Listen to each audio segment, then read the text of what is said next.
সত্য সত্য তিনবার, এক সত্য দুই সত্য সত্য তিনবার। এ সত্য লঙ্ঘন করিলে কেউ কোনোদিন না পাইবে নিষ্ঠা। এই সত্য লঙ্ঘন করিলেই কেউ কোনোদিন না পাইবে নিষ্ঠা।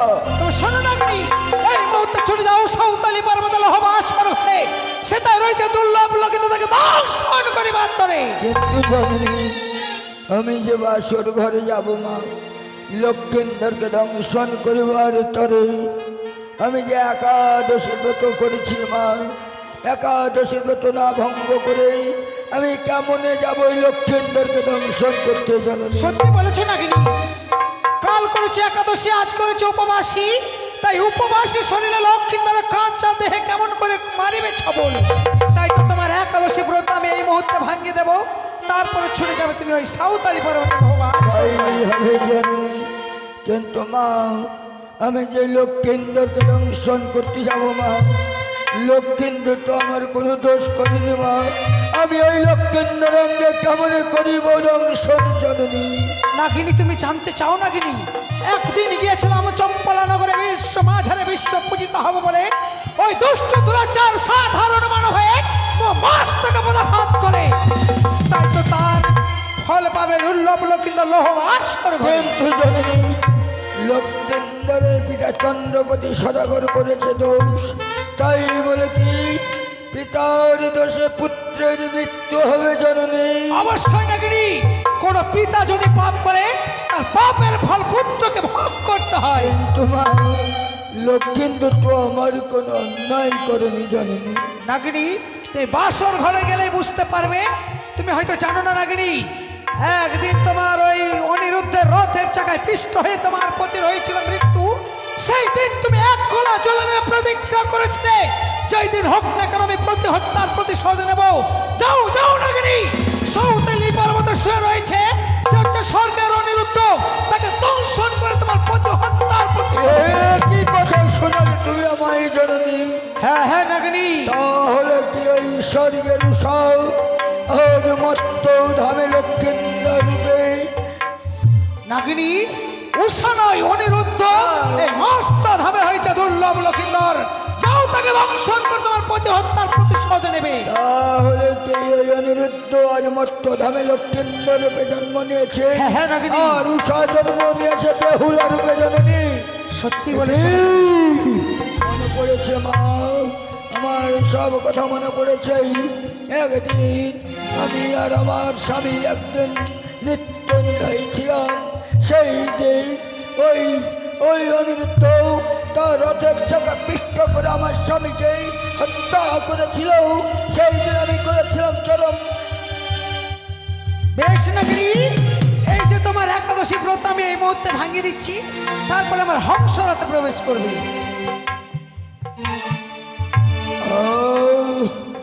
তোমার হস্তে খাবার খেয়ে আমি বড় তৃপ্ত হয়েছি জানি। আজ যদি তুমি আমায় একাদশী ব্রত ভঙ্গ করেছ, চলো মা চলো, তোমার ওই রথে করে আমায় নিয়ে চলো ওই সাঁওতালি পর্বতে। আমি সেখানে গিয়ে লক্ষ্মীন্দরকে দংশন করে আমার স্বামীর হত্যার প্রতিশোধ। বেশ নাগিনী, তুমি এই মুহূর্তে আমার হংসরাতে প্রবেশ করো, তোমায় নিয়ে যাবো ওই সাঁওতালি পর্বতের লহবাসর ঘরে। তাই হবে মা। এসো নাগিনী, এসো।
তাই তো আমার প্রতিদেবতা যেন বলেছিল, ওগো বেহুলা, তুমি আমার জন্য রন্ধন করে এনো আর আমায় খেতে দিও। প্রভু যেন মরে কাঁচা নিদ্রায়, তাই এমন করে প্রভু যদি মনে নিদ্রিত হয়ে থাকে, বারবার মা জননীর মুখে নিষেধ করেছিল, বেহুলা তোর স্বামী যখন ঘুমের ঘরে থাকবে সেই সময় তুমি জাগিয়ে দেবে না মা, সেই সময় তোমার প্রভুর পদসেবা করবে। তাই আজকে নিশিতে আমি আমার এই স্বামীর পদসেবা করি না কেন। ঘুমাও ও গো প্রাণের না তো, ঘুমাও ও গো তুমি,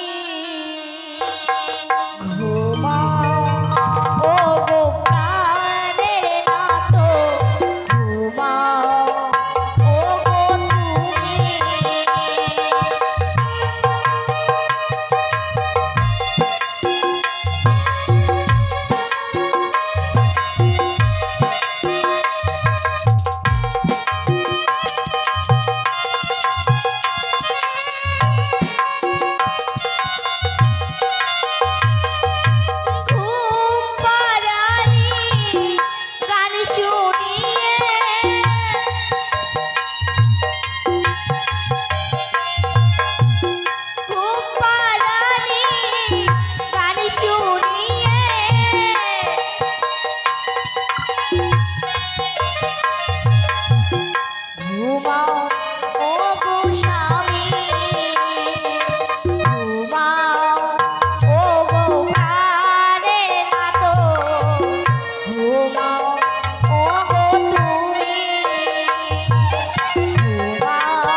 আমি বাসর ঘরে চতুর্পাকে প্রদক্ষিণ করেছি, কিন্তু আমি তো বাসর ঘরের পথ খুঁজে পাচ্ছি না।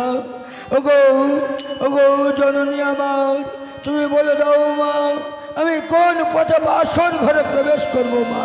নাগিনী, তুমি দেখো বাসরের ঈশান কোণে রয়েছে সুতোর ন্যায় ছিদ্র, ওই ছিদ্র দিয়ে তুমি বাসরে প্রবেশ করো। কিন্তু জননী আমার, ওই সুতোর ন্যায় ছিদ্র, ওই সামান্য ছিদ্র দিয়ে আমার এই বিশাল দেহ, এই বিশাল দেহ নিয়ে আমি কি করে বাসরে প্রবেশ করবো জননী? নাগিনী, তুমি 3টি বার আমার নাম স্মরণ করো, দেখবে তোমার বিশাল দেহ যেন সুতোর ন্যায় হবে। তাই হবে জননী।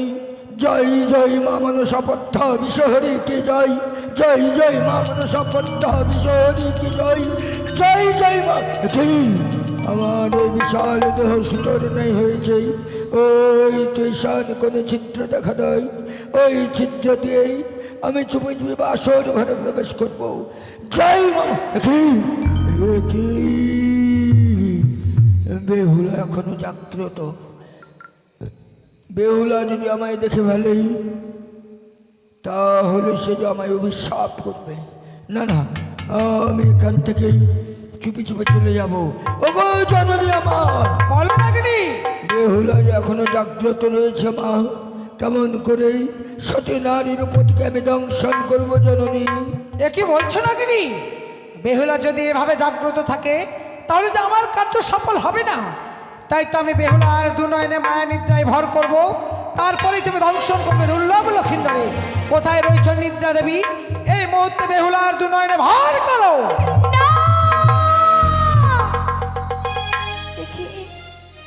হাই ঈশ্বর, আজ যেন ঘুমের জ্বালাবে সহ্য করতে পারছি না গো। আজ যেন দুনয়নে মনে নিদ্রায় সে ভরে করেছে। ওগো প্রভু, একটিবারে তুমি ওঠো না গো, আমি যে ঘুমের জ্বালা সহ্য করতে পারছি না। আমারে ঘুম যেন দুনয়নে ভরে করেছে গো, একবার ওঠো না। আমার ঘুম আসে নয়নে,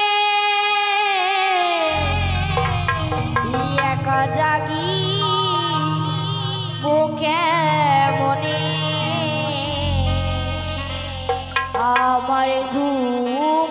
বাসে না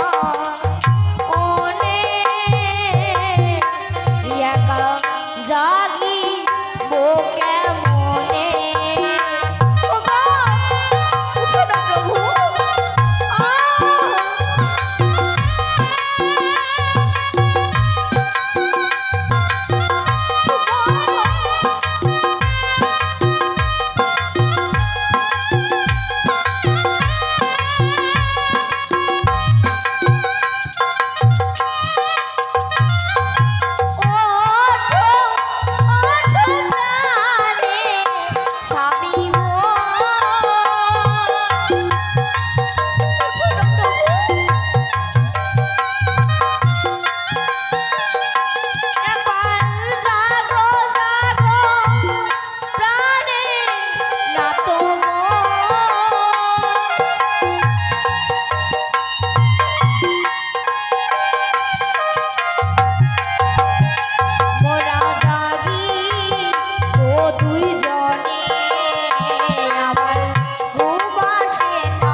আজ এই ঘুমের জ্বালা বড় জ্বালা গো এই ঘুমের জ্বালা যেন ওই সহ্য করতে পারছে না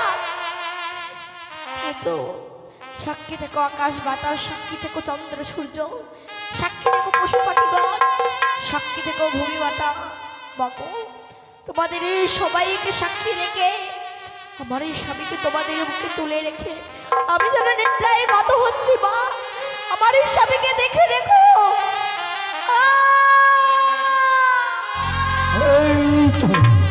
এই তো সুবর্ণ সুযোগ আর এই সুযোগে আমি লক্ষ্মীন্দরকে দংশন করে আমি চলে যাব কিন্তু আজ আমি বাসর ঘরে প্রবেশ করে কি দেখতে পাচ্ছি মনে হচ্ছে যেন স্বর্গের লক্ষ্মী নারায়ণ কি সচ্চাই শুয়ে রয়েছে আর যেন বাসর ঘর আলোয় আলোকিত হয়ে রয়েছে আমি কেমন করে লক্ষ্মীন্দরকে দংশন করবো না না আমি তো লক্ষ্মীন্দরকে দংশন করতে পারবো না কেননা আজ মনে হচ্ছে আমার পুত্র সমতুল্য লক্ষ্মীন্দর আমি কেমন করে তাকে দংশন করবো ওরে বাবা লক্ষ্মীন্দর তুই একটি বাড়ি জেগে দেখে বাবা আজ পাপিষ্ঠ কালিয়া নাগিনী তোকে দংশন করতে এসেছে যদি আমি তোকে দংশন করি আমার বিষের জ্বালাই ছটপট করতে করতে তুই যে মারা যাবি কি করে তোকে দংশন করবো ওরে মা তুই একটি বাড়ি জেগে দেখে মা ওই যে পাপিষ্ঠ কালিয়া নাগিনী তোর স্বামীকে দংশন করতে এসেছে মা ওই যদি আমি তোর স্বামীকে দংশন করি তাহলে তোর ওই হাতের শঙ্খ ওই সুমন্তের সিঁদুর চিরজীবনের মতো মুছে যাবে মা ওই বুঝতে পেরেছি আমার মা তোদেরকে কাল নিদ্রায় নির্দিত করেছে আমি তোদেরকে কেমন করে বোঝাবো মা আমি কেমন করে লক্ষ্মীন্দরের আমি দংশন করব? আমি জাগিয়ে তুলব, আমি আবারও জাগিয়ে তুলব। ও বাচ্চা জাগো,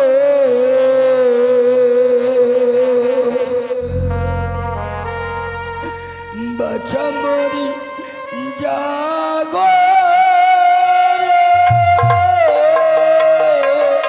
বাচ্চা জাগো, বাচ্চা মরি জাগো।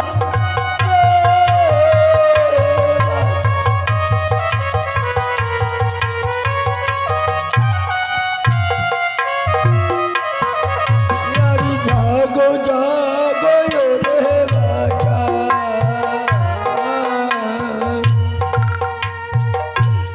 नयन मेरे जा তোমারে দম শীতে কালিয়া নাগিন এসেছে তাই বাচ্চা।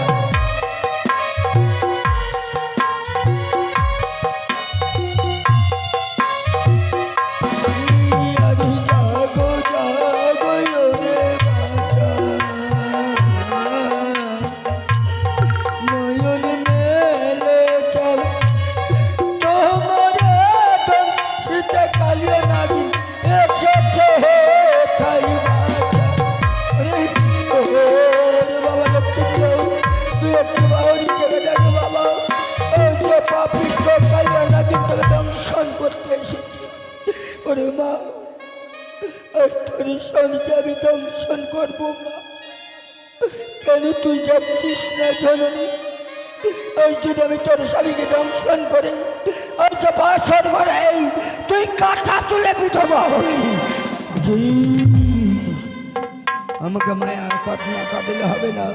ও গো জননী আমার, তুমি বলে দাও মা, আমি লোক নিষ্পাপ অঙ্গে লোকেন্দ্রকে আমি কেমন করে ধ্বংসন করবো জননী? ও গো জননী কোথায় আছো মা? আমি যে লক্ষ্মীন্দরের নিষ্পাক অঙ্গে আমি যে দংশন করতে পারছি না জননী। আমার মা যেন দূর থেকে বলছে,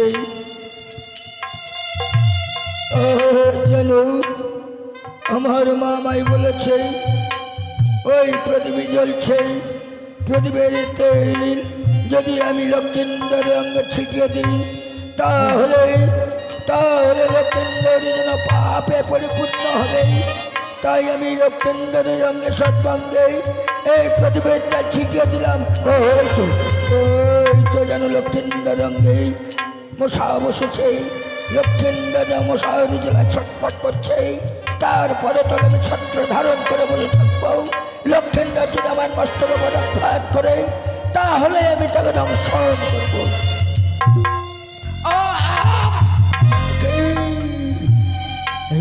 লক্ষ্মীন্দর, তুই বিন আদর্শ আমার মস্তকে করেছিস পদক্ষেপ, এইবার তোর নাই করিস তোর। আমি এই মুহূর্তে আমি তোকে করিব না।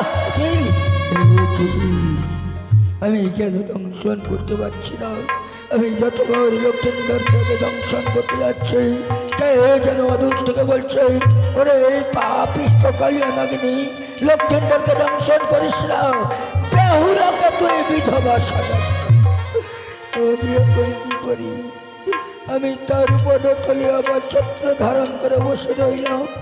ওরে বাবা লক্ষ্মীন্দর, তুই আমাকে পরাঘাত করিস না বাবা, আমি তোকে দংশন করতে পারবো না বাবা, আমি তোকে দংশন করতে পারবো না।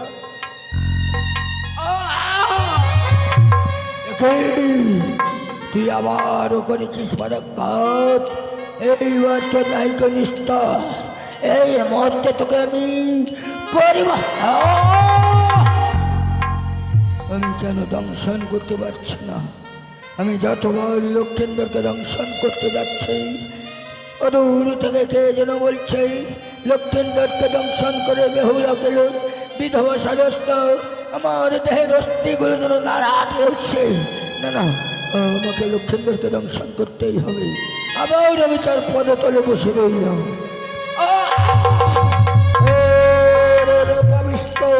তুই আমাকে বারবার করেছিস পরীক্ষ, এইবার তো তাই করিস তাও। সাক্ষী থেকে আকাশ বাতাস তরুলতাও, সাক্ষী থেকে সূর্য চন্দ্র গ্রহ তারাও, সাক্ষী থেকে হিন্দু 33 কোটি দেবতাও, সবাইকে সাক্ষী রেখে আমি মায়ের আদেশ পালন করতে লক্ষ্মী করিলাম।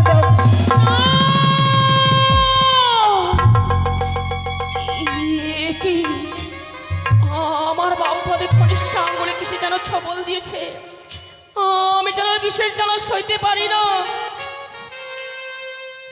কি কে কে বাসুরে প্রবেশ করেছিস? আমি যেন আর বিশেষ জ্বালা সইতে পারি না। বেহুলা, বেহুলা, ওগো ওগো, তুমি একটিবার জেগে দেখো, আমি যেন কিসে ছবল মেরেছে, আমি যেন আর সইতে পারি না গো। তুমি একটিবার জেগে ওঠো না, তুমি আমার সাথে একটিবার কথা জাগো বালি, আও গো চেতন গো, জাগো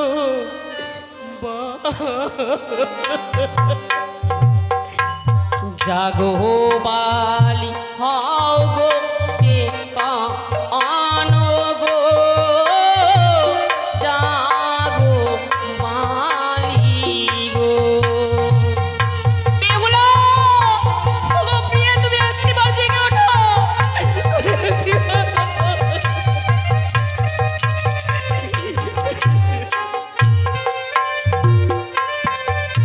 আরে জাগো বালি বিদ্যাধরী, আর পায় আছে কত রাতি,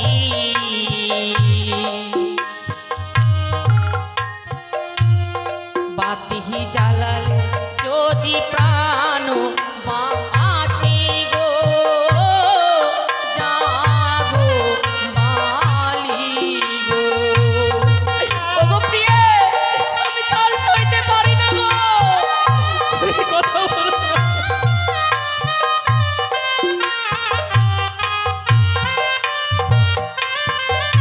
আরে জাগো রে বেহুলা বালি,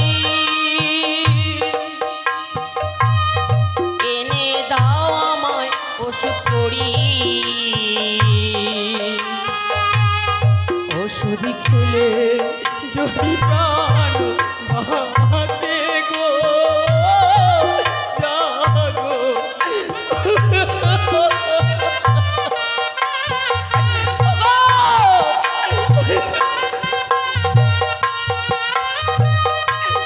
ওগো বেহুলা, তুমি কথা বলো না।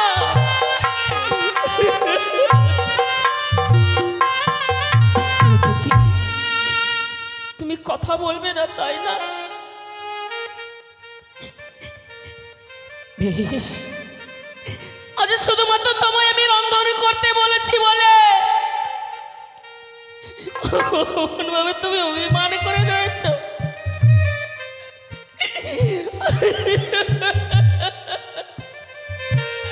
আমি যার বিশেষ জ্বালা সইতে পারি না। ওগো, ওগো, তুমি একবার জেগে ওঠো। আমি বিশেষ জ্বালা গো, দারুণ জ্বালা গো, উঠো উঠো প্রাণের বেহুলা গো, বেহুলা।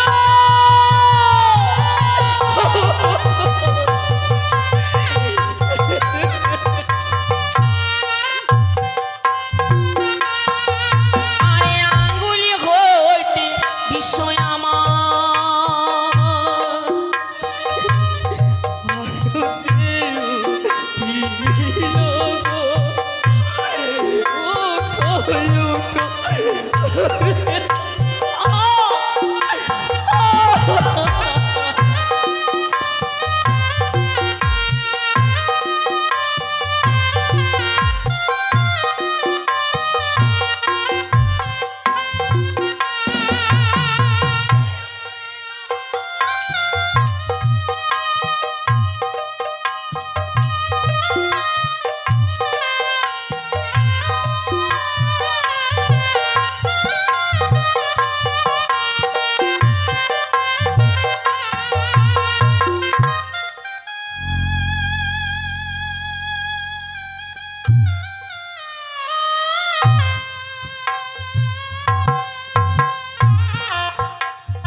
ওই তো সাঁওতালি পর্বতে দুর্লভ লক্ষিন্দরের মৃত্যু হয়েছে। তাই তো আমি সনকাকে যদি জানিয়ে না দিই সে জানতে পারবে না তার সন্তানের সর্প আঘাতে হয়েছে মৃত্যু। সনকা, তুমি আর অমনভাবে ঘুমিয়ে থেকো না। একটিবার সাঁওতালি পর্বতে লোহবাসর ঘরে গিয়ে দেখো তোমার লখাইকে পদ্মার কালিয়া নাগিনী করেছে ধ্বংস। বেহুলার নয়নে আমি মায়ানিদ্রা পরিসহন করেছি। আমি যদি মায়ানিদ্রা ভাঙিয়ে না দিই সে বুঝতেও পারবে না যে তার প্রাণপতির সর্প আঘাতে হয়েছে মৃত্যু।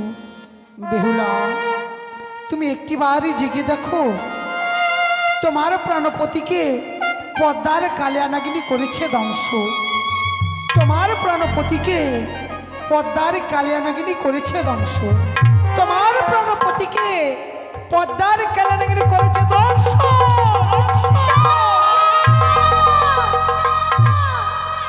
কি ঠাকুর, কি স্বপ্ন হেরে নিলাম দু নয়নে ভগবান। আমার এই স্বামী নাকি অবাই ছিল, অনেক চলে গেছে। ওগো স্বামী, ওগো প্রভু, তুমি কোথায় রয়েছো গো? একটিবার উঠে হতভাগিনী বেহুলার সঙ্গে কথা বলো না গো। আমার এই বাসর ঘরে যেন পঞ্চম বাতি আমি জ্বালিয়ে রেখেছিলাম, এই বাতিখানা পরে যেন নিভে গেছে। বেশ, এই বাসরের বাতিখানি আমি জ্বালিয়ে তুলবো আবার। আমার একা একা যে বাসর ঘরে ভয় লাগছে গো। ওগো নিভিল বাসরের বাতি,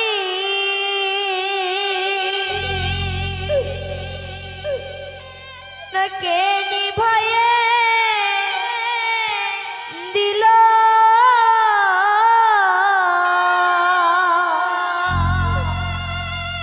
মানি রতর বাতি আমার কি হরিয়ারে নিল?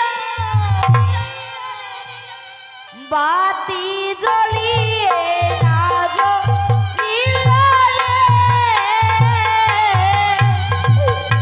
সবে কোথায় গো, দেখো দাও না।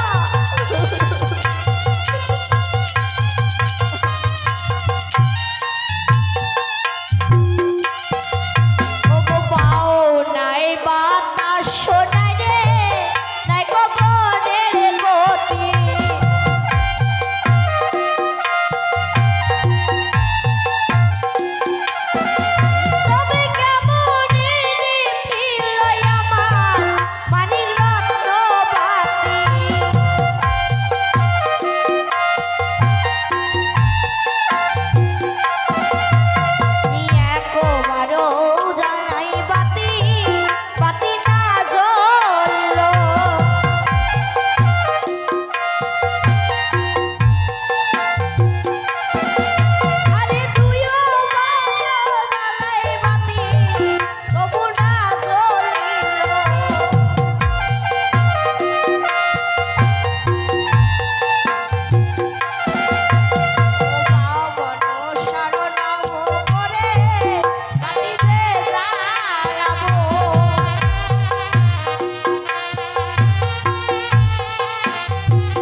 বাসনের বাটি।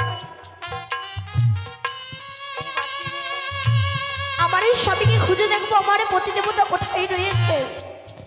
ওগো স্বামী, কে? পতিদেবতা মরে যেন শূন্য পালঙ্কে ছেড়ে ধুলাই বরাবরই খাচ্ছি গো। ওগো প্রভু, তোমার কি হয়েছে? স্বামী, ও স্বামী, আমি বুঝতে পেরেছি গো, আমি বুঝতে পেরেছি তুমি আমার উপর অভিমান করেছো, তাই না? এই হতভাগিনীর উপরে তুমি অভিমান করেছো। তুমি আমার কাছে খেতে চেয়েছিলে, তো খেতে দিতে পারিনি বলে অভিমান করেছো, তাই না? বেশ, তুমি চাঙার চরণ ধরে আমি ক্ষমা চেয়ে নেবো গো। তুমি আমায় ক্ষমা করে দিও, তোমার কাছে আমি ক্ষমা চেয়ে নেব। না, কি দেখছি বাম পায়ের স্বামীরে যেন মনে কনিষ্ঠ অঙ্গুলে রক্তের ধরা, সারা অঙ্গ যেন শীতল, বুক দিয়ে যেন গড়ল বহেছে। না, তুমি কি যেই স্বপ্ন দেখেছে সেই স্বপ্ন কি মনে সত্যি হয়ে গেল? গো প্রভু, তোমার কি হয়েছে গো? একবার উঠে কথা বলো না, একবারে কথা বলো না।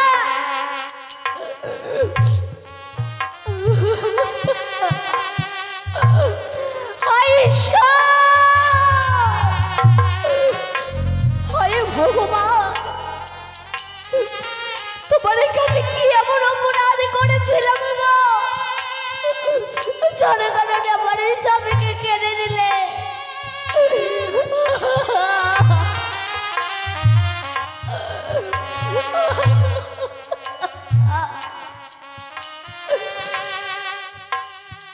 এই বাসর ঘরে সর্পের ঘরে যেন শুনেতে পা সর্প প্রবেশ করেছে। একে কালিয়া ডাগিরি যেন পালিয়ে যাচ্ছে। ওরে ওরে কালিয়া ডাগিরি, তবে আজ তোকে আমি ছেড়ে দেব না। আমার স্বামীকে তুই কেড়ে নিয়েছে, বাসর ঘরের স্বর্ণ জাতি দিয়ে রষ্টাঙ্গরি কাল বুচ্ছ ছোদর করলাম। স্বামী, ও প্রভু, তুমি একদিন বলে উঠো না গো,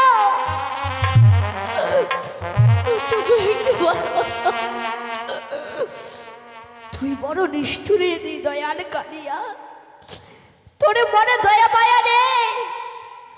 অমনে করে আমার এই স্বামীকে তুই কেড়ে নিলি রে।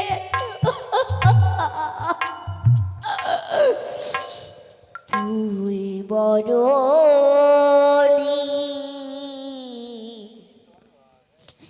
ইঠুরো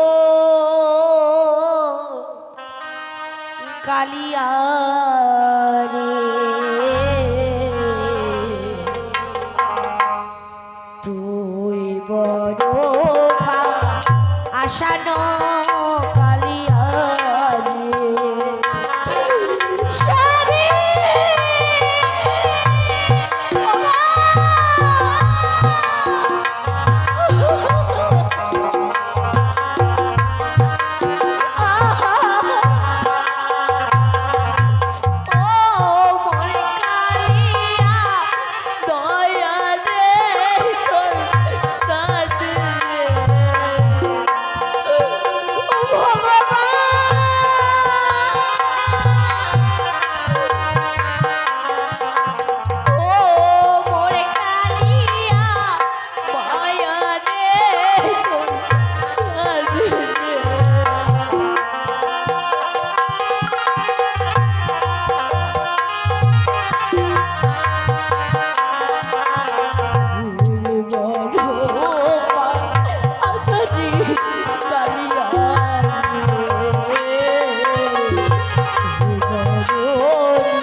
মাতিলাম প্রভুর লাগিয়া রে। ও মোর কালিয়া দয়া রে তোর প্রাণে রে।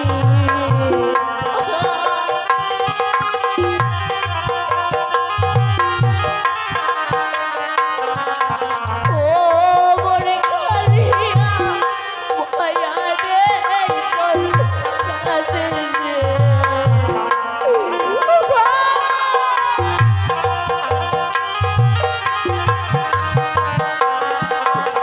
তুই বড় আশানো কালিয়া রে। তুই বড় বেমানো কালিয়া রে। ভগবান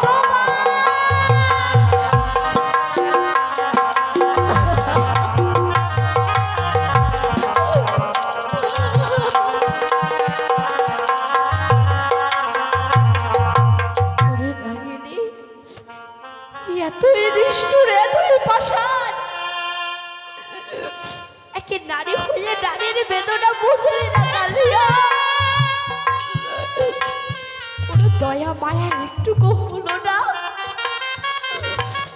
একে নারীকে বিধবা করে দিতে?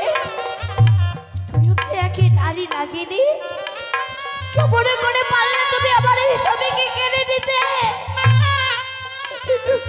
তোমার মনে কি একটুকু দয়া মায়া ছিল না? অমন করে আমায় এই কাঁচা চুলে তুমি নারী সাজিয়ে দিলে।